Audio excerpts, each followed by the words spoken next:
And the U.S.-based Centers for Disease Control has released new recommendations for vaccinated and unvaccinated people that allow small gatherings indoors without the use of masks or social distancing. However, the province's top doctors say Canada isn't in place to start following such rules.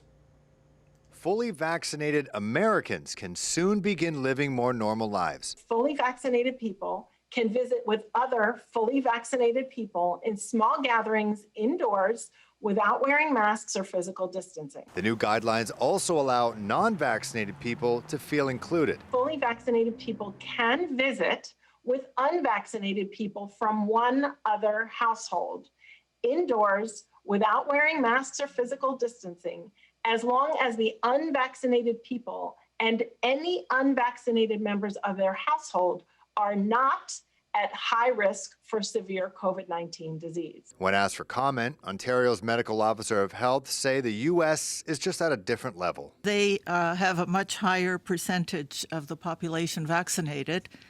So that is an important consideration in that making that recommendation. We do have a pretty good level right now in long-term care and retirement homes, which is great, and Operation Health Immunity. But other than that, we really are nowhere near what the CDC is recommending at this point. Canada is still way behind the U.S., which has vaccinated over 18% of its population. Nearly 3 million doses of any of the COVID vaccines have been administered in Canada. That's good enough for just under 5% of the population getting at least one dose. Last week, following guidance from the National Advisory Committee on Immunization, Ontario announced it's pushing back second doses of the vaccine to as much as 4 months, with one of 2 doses still considered effective. CHCH Queen's Park producer Randy Rath asked if people with a single dose could anticipate increased freedoms. Dr. David Williams was non-committal. Does the vaccination in the 1 on the 2 dose, especially